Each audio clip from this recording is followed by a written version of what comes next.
Bonjour à tous, et ça me fait plaisir de partager encore une fois avec vous et la parole de Dieu ce matin.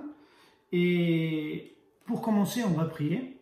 Seigneur, merci pour cette possibilité que tu nous donnes, Seigneur, de partager ta parole, d'apprendre de ta parole. Seigneur, aide-nous à pouvoir l'appliquer de la façon que toi tu veux. Seigneur, parle-nous. On te prie dans le nom de Jésus-Christ. Amen. Ok, donc je ne sais pas si vous vous rappelez, mais on était en train d'étudier l'épître de Jacques. Donc Jacques, il a écrit cet épître-là à des personnes qui étaient dans la dispersion, étaient loin de chez eux, dû à une persécution. Et donc du coup, Jacques voulait donner un message pratique à ces personnes-là. Et si on peut dévisser cet épître-là, et on peut le dévisser avec 7 défis que Jacques il donne, d'être cohérent avec notre vie chrétienne.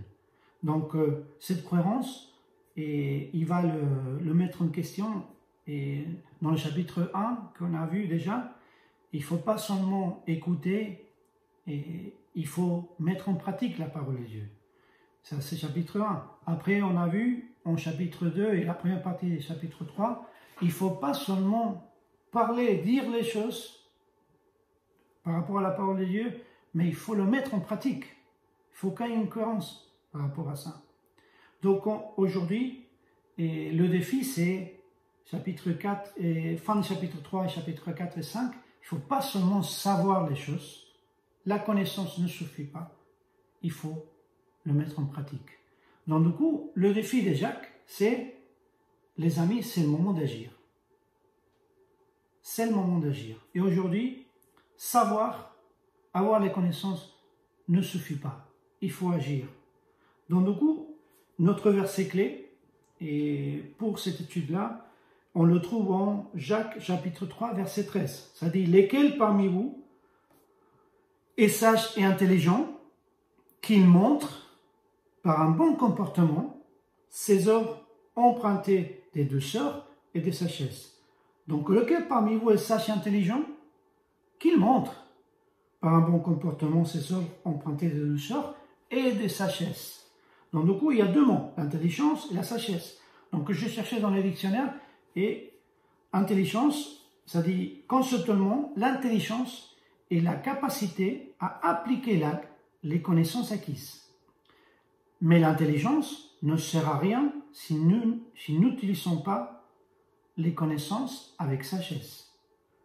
Donc je répète, l'intelligence est la capacité à appliquer les connaissances acquises, mais l'intelligence ne sert à rien si nous n'utilisons pas les connaissances avec sagesse. Donc du coup, il faut parler de la définition de sagesse. Sagesse, la sagesse, c'est l'équivalent grec et ancien et du mot Sophia, comme vous voyez.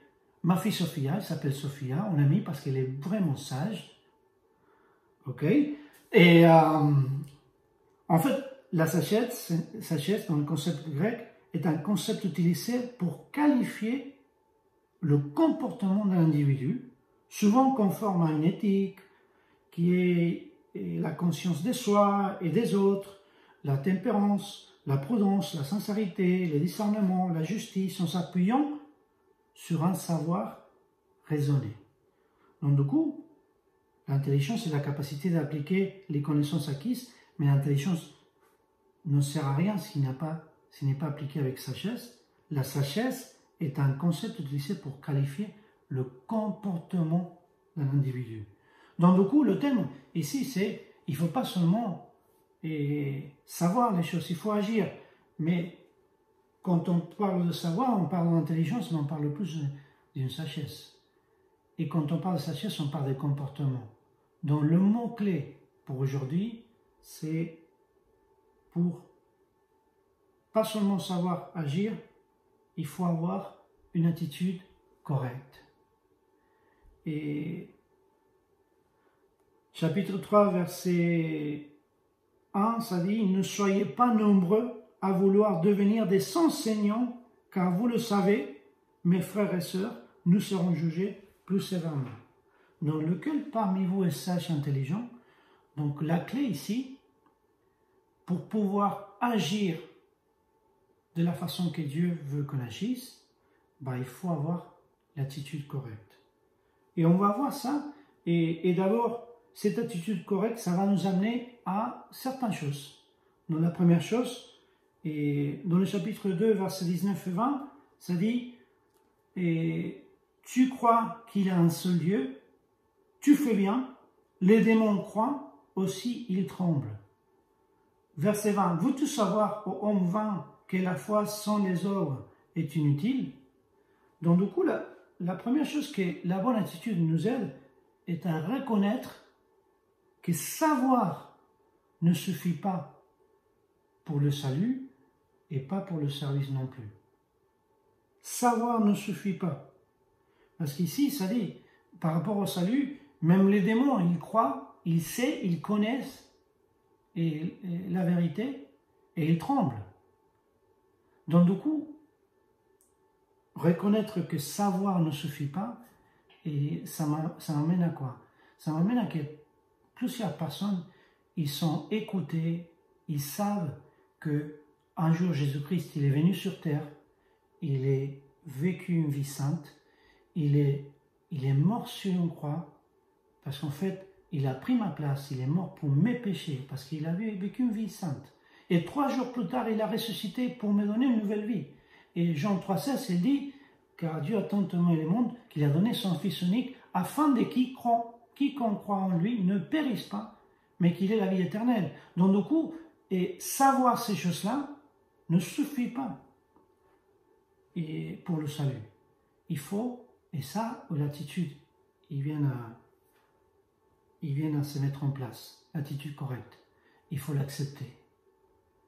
Et quand on accepte, quand on reconnaît qu'on est des pécheurs, on accepte le pardon de Jésus-Christ, et on accepte cette repentance, et le mot repentance, en grec, ça veut dire que tu es allé dans une direction et tu as changé par l'autre. C'est un changement d'attitude. Donc vous voyez, seulement Jésus-Christ peut le faire. Je peux savoir ces choses-là, mais si je n'ai pas eu une relation personnelle avec Christ, si je n'ai pas accepté son pardon dans ma vie, ça ne suffit pas. Je peux le savoir, mais ça, il faut reconnaître que savoir ne suffit pas. Donc du coup, ça c'est ce qu'une bonne attitude va m'aider. Il va m'aider à reconnaître que savoir ne suffit pas. Et numéro 2, et quand on pense d'avoir une bonne attitude, et on pense d'où ça vient toutes ces bonnes ou mauvaises attitudes. Ça vient de notre cœur. Donc du coup, il y a un verset en Proverbes chapitre 4, verset 23, qui dit « Par-dessus tout, veille soigneusement sur ton cœur, car il est à la source de tout ce qui fait ta vie. » Garde ton cœur, car il est à la source de tout ce qui fait ta vie. Il y a un autre verset qui dit « Du profond du cœur, par la bouche ». Donc du coup, et notre attitude, ça va aussi refléter d'où vient notre sagesse. Et c'est ça qu'on va voir dans le chapitre 3, versets 14 au 16. Et après, on va voir le verset 17. Mais d'où vient notre sagesse? Et ça va refléter d'où vient. Dans le numéro 1, il y a 2 types de sagesse qu'on voit ici. Okay? Verset 14, ça dit « Mais si vous avez dans votre cœur une jalousie amère et un esprit de rivalité, ne faites pas les fiers et ne mentez pas contre la vérité. Une telle sagesse ne vient pas d'en haut. Elle est au contraire terrestre, purement humaine et démoniaque. En effet, là où il y a la jalousie et un esprit de rivalité, il y a du désordre et toutes sortes de pratiques mauvaises. Donc du coup, notre attitude va refléter d'où vient notre sagesse. Il faut agir, mais il faut voir. Avec notre attitude, ça va montrer d'où va venir notre sagesse. Donc ici, on voit la première sagesse, c'est la sagesse qui vient du diable. Dans cette sagesse, il dit, il y a de la jalousie. De la jalousie. En fait, quelqu'un qui est jaloux, une des questions qui se pose, c'est pourquoi lui et pas moi? Pourquoi lui et pas moi? Dans n'importe quelle circonstance, il va dire, moi je ne suis pas préparé, moi je suis plus préparé que d'autres. Et bah, vous pouvez regarder mon CV, regardez où j'ai bossé, où j'ai étudié. Et c'est des bonnes choses. Okay? Vous voyez, au fond de là au mur, j'ai mon diplôme d'administration des business, je n'ai jamais mis dans le mur, c'est la première fois qu'on le met, c'était même pas moi, c'est ma femme qui l'a mis. Ça fait 20 ans de ça, mais elle l'a mis, je pense, l'année dernière. Et c'est bien, c'est des choses importantes, ça fait du bien ça. Mais là, quelqu'un qui est jaloux, il va penser à lui-même. Il va dire pourquoi lui et pas moi. Et la conséquence de ce type de pensée, c'est le désordre.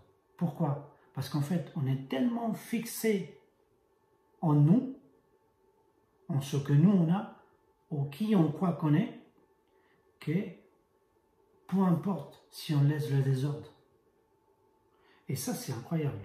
Donc du coup, cette sagesse qui vient de diable, démoniaque, c'est une sagesse qui montre de la jalousie. Conséquence, le désordre.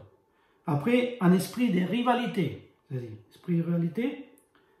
Et ce type d'esprit de rivalité, c'est quand quelqu'un, il dit, bon, chaque chose qu'on va discuter, j'aurai ma critique.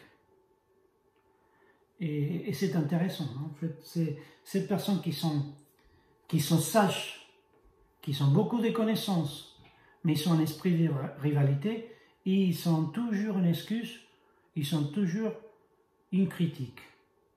Et on va dire, c'est bien quand on a des critiques constructives, mais il y a des personnes qui ils jouent des fois comme d'avocat du diable. Okay? On a cette phrase, c'est avocat du diable. Non? Des fois, je rigole avec certains des membres de notre équipe quand on parle d'un projet et je joue un petit peu l'avocat du diable. Okay? Mais je le fais pour jouer, pour les aider à réfléchir. C'est pas pour les empêcher à continuer. Mais il y a certaines personnes qui montrent une sagesse qui ne vient pas d'en haut et ils sont un esprit de rivalité. Et les conséquences quand on a un esprit de rivalité, ça dit le verset. Toutes sortes de pratiques mauvaises. Les amis, la sagesse qui vient du diable, ils pensent quoi? Ils pensent en premier c'est moi, après c'est moi, et enfin c'est moi. Coûte qui coûte, peu importe les conséquences. Et ça, c'est la sagesse qui vient du diable. Mais, verset 17, il y a une autre sagesse. La sagesse qui vient de Dieu. Okay? Il dit, la sagesse d'en haut, verset 17, est tout d'abord pure, ensuite porteuse de paix, douce, conciliante, pleine de compassion et de bons fruits, elle est sans parti prise et sans hypocrisie. Le fruit de la justice est semé dans la paix et par ceux qui travaillent à la paix. C'est verset 17 et verset 18. Donc du coup, on a la sagesse qui vient des dieux, c'est la sagesse qui vient de haut. Et cette sagesse-là, elle est d'abord pure. Et le mot pur ici, c'est un mot qu'on peut traduire aussi comme innocent. Et c'est un mot qu'on peut, quand on parle des enfants, on parle de ces mots-là aussi, d'innocence. On parle aussi il n'y a pas de double intention. Donc vous voyez, quand on exerce ces sagesse qui viennent de la part de Dieu, et il utilise nos talents, nos capacités, hein, mais cette sagesse qui est vraiment mise en considération et aussi filtrée par le filtre de Dieu, c'est une sagesse qui est sans double intention, sans un agenda personnel. Et les purs, le sens aussi, c'est ici modeste. Et c'est l'idée il n'a pas besoin de montrer son CV, cette sagesse-là. Il n'a pas ces personnes-là qui parlent avec ces sagesse-là, il n'a pas besoin de dire qui elle est, d'où il vient et qu'est-ce qu'il a fait. Elle est pure, cette sagesse-là. Elle est porteuse de paix. En fait, ce qu'utilise la sagesse de Dieu, et quand il gère des conflits, et il le gère avec un cadre de paix. Et c'est ça qui fait aussi cette sagesse qui vient de Dieu. Après, cette sagesse aussi, elle est douce. Ok? Qu'est-ce qu'il dit, elle est douce? En fait, quelqu'un qui utilise la sagesse qui vient d'en haut, qui vient de Dieu, il mesure ses mots. Vous voyez, Jacques, il a parlé de ça. La dernière fois, on a vu les premiers versets du chapitre 3. La langue, elle peut détruire. C'est un petit feu, c'est un petit membre du corps qui peut faire tellement de mal.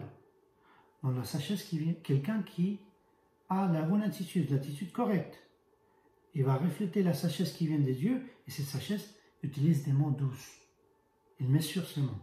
Et après, il va dire d'autres choses, des fruits. En fait, en résumé, il parle de cette sagesse-là, il va montrer une empathie. Okay? Il va chercher le mieux, le bonheur de l'autre. Il va essayer de résoudre la situation et pas de chercher un agenda personnel. Donc du coup, il ne faut pas seulement savoir, il faut agir. Il ne faut pas savoir, il ne faut pas agir n'importe comment. Ici, quand on utilise l'intelligence, la sagesse, on dit il faut avoir l'attitude correcte. L'attitude correcte, on a vu premièrement, il reconnaît que savoir ne suffit pas. Numéro 2, aussi, ça va aider cette attitude à refléter quel type de sagesse on est en train de refléter.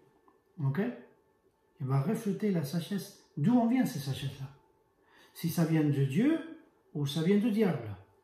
Donc du coup, cette attitude aussi, et ça va nous aider aussi à renoncer à se sentir supérieur. Pourquoi je dis ça? Chapitre 4, verset 1, ça dit « D'où viennent les conflits, d'où viennent les querelles parmi vous, sinon de vos plaisirs qui combattent dans votre corps tout entier. » Donc, la bonne attitude, l'attitude correcte, et elle va nous aider à pas seulement savoir et agir, mais va nous aider à renoncer à se sentir supérieur. Et c'est ça que Jacques il veut expliquer après.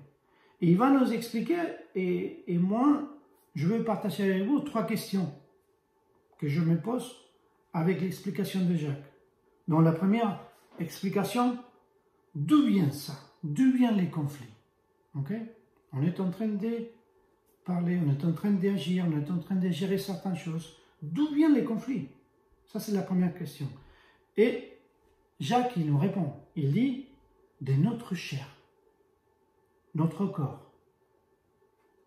Il dit, d'où viennent les conflits, les querelles parmi vous, sinon de vos plaisirs qui combattent de votre corps entier, tout entier.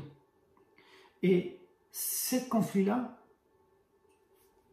et ça génère des conflits avec les autres, et aussi, ça coupe ma communication avec Dieu.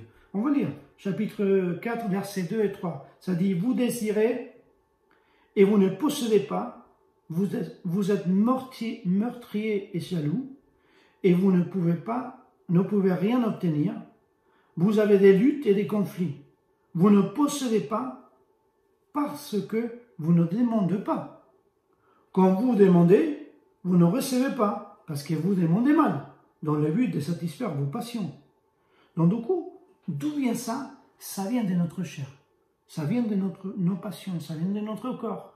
Et ces conflits-là, que nous on génère, ça génère aussi des conflits avec les autres. Ça génère aussi une coupure avec notre relation, notre communication avec Dieu. Regardez, on arrive à... ça dit, vous demandez et vous n'obtenez pas. Pourquoi? Parce que vous demandez mal. Et d'où vient ça de notre chair? Il faut renoncer à se sentir supérieur. Parce que c'est ça, quand on se sent supérieur, on dit le conflit c'est ailleurs, le conflit c'est les autres. Non, non, non. D'où vient ça? De nous-mêmes. Donc, deuxième question, qui suis-je? Deuxième question que nous devons nous poser pour vraiment nous aider à renoncer à se sentir supérieur. Qui suis-je? Et chapitre 4, verset 12. Mais toi, qui es-tu pour juger ton prochain? Qui es-tu? Verset 12. Pour juger ton prochain. Et c'est intéressant. Hein? On va tellement vite avec nos doigts et pointer des doigts pour juger, parce que nous, on a des connaissances. Hein? Nous, on a un bagage. Hein? Et on va pointer des doigts et on va juger. Donc, et quand on juge comme ça, des fois, c'est parce qu'on se sent qu'on est supérieur. Donc, la bonne attitude, elle va nous aider à renoncer à se sentir supérieur. Comment est-ce qu'on peut faire ça? Il faut se poser la bonne question. Numéro 1, d'où vient le conflit? Ça vient de moi. Et après, qui suis-je? Qui suis-je? Tu me dis, toi Miguel, ça fait 23 ans que tu es dans un ministère, que tu es missionnaire, que tu es directeur d'une organisation. Qui suis-je? Je suis personne. Je suis seulement quelqu'un qui a été racheté, qui a été sauvé par Jésus-Christ, qui m'a donné aussi des capacités, des talents que je dois le mettre en service pour l'autre. Qui suis-je? Et avec la même façon que nous on juge, on va être jugé. Et on se condamne à nous-mêmes. C'est ça qu'il dit, Jacques. Qui suis-je? Et Jacques, il va dire en verset 17, celui qui sait faire le bien et ne le fait pas, c'est du péché. Donc des fois, on sait toutes les choses, mais on ne le fait pas. Et on se croit qu'on est supérieur, mais on n'est pas supérieur. Qui suis-je? Et j'aime beaucoup et l'exemple du Seigneur Jésus-Christ. Il n'a pas estimé, c'est lui qui était Dieu. Il a laissé de côté sa divinité pour s'humilier et aller jusqu'à la croix. La mort est la mort par la croix. Pour toi, pour moi, qui suis-je? Il faut renoncer à se sentir supérieur. Je dis non, je dis jamais que je suis supérieur. Oui, mais avec mes actes, avec mes mots, avec la façon que je réagisse, montre autre chose. Donc, qui suis-je? Et après, il va dire l'autre question qui va nous aider à renoncer à se sentir supérieur. Et il va dire, dans le chapitre 4, vous que vous dites, demain on va faire ça, on va travailler, votre vie, qu'est-ce que c'est? C'est comme une brume, elle peut passer, aujourd'hui on est là, demain on n'est pas. Je ne sais pas vous, mais avec ce qui s'est passé avec ces virus, il a bouleversé tout un pays, tout un monde. On avait des projets, on avait des boulots, et aujourd'hui, on est chez nous. Et on essaye d'avancer. On essaye de refaire nos plans. Et donc, du coup, ici, Jacques, il dit à ces personnes-là, faites attention. En fait, au lieu de dire, je vais faire ça, je vais faire ça, je vais faire ça, il faut dire, si Dieu le veut, je ferai. Si Dieu le veut, je ferai. C'est lui le maître. Et donc, du coup, des questions qui vont nous aider à renoncer à nous sentir supérieurs, c'est d'où vient le problème, les conflits?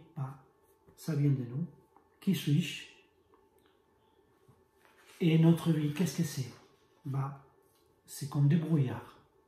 Et merci Seigneur, parce que si lui, il le veut, on va continuer. Si lui, il le veut, on va avancer. Donc du coup, la bonne attitude va nous aider aussi comme on a dit, à renoncer à se sentir supérieur. Et le dernier point, pour finir, et la bonne attitude va nous aider à rester ferme dans le Seigneur. Chapitre 5, versets 8 et 9, ça dit, « Vous aussi, soyez patients, affermissez votre cœur, car le retour du Seigneur est proche. Ne vous plaignez pas les uns des autres, frères et sœurs, afin de ne pas être jugés. Voici que le juge se tient à la porte. » Donc vous aussi, soyez patients, affermissez votre cœur, car le retour du Seigneur est proche. Donc, avoir la bonne attitude, c'est de rester ferme dans le Seigneur. On a une espérance qui c'est au-delà d'ici. Et le Seigneur est à la porte. Donc il faut pas seulement savoir, il faut agir. Et ça, c'est le défi que nous on a. Donc il ne faut pas agir n'importe comment. Il faut agir avec la bonne attitude, l'attitude correcte. Cette attitude qui va nous aider à reconnaître que savoir ne suffit pas. Ça va aussi, cette attitude, bonne attitude, ça va aussi refléter d'où vient notre sagesse. Est-ce que ça vient d'en haut ou ça vient du diable? Ou ça vient de ce monde? Cette bonne attitude aussi, ça va nous aider aussi à renoncer à se sentir supérieur. Et cette attitude va nous aider, chapitre 5, à rester ferme dans le Seigneur. Pour ça, il faut avoir l'attitude correcte. Une bonne attitude donnera des bonnes conséquences.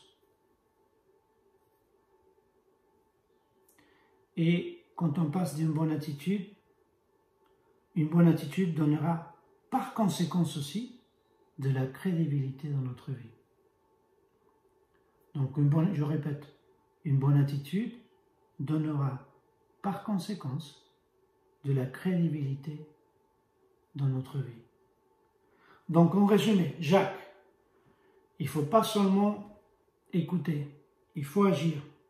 Pour ça, il faut accepter de mettre complètement notre confiance dans le Seigneur. Jacques, il ne faut pas seulement écouter, il faut agir. Pour ça, il faut accepter. Il ne faut pas seulement parler, il faut agir. Mais pour ça, il faut avancer. Et quand on avance, les fruits que le Seigneur va nous donner nous aideront de la confiance aussi en nous. De la confiance en quoi? Qu'on est dans la bonne voie. Donc, Jacques, il ne faut pas seulement savoir les choses, il faut agir. Mais pour ça, il faut avoir la bonne attitude.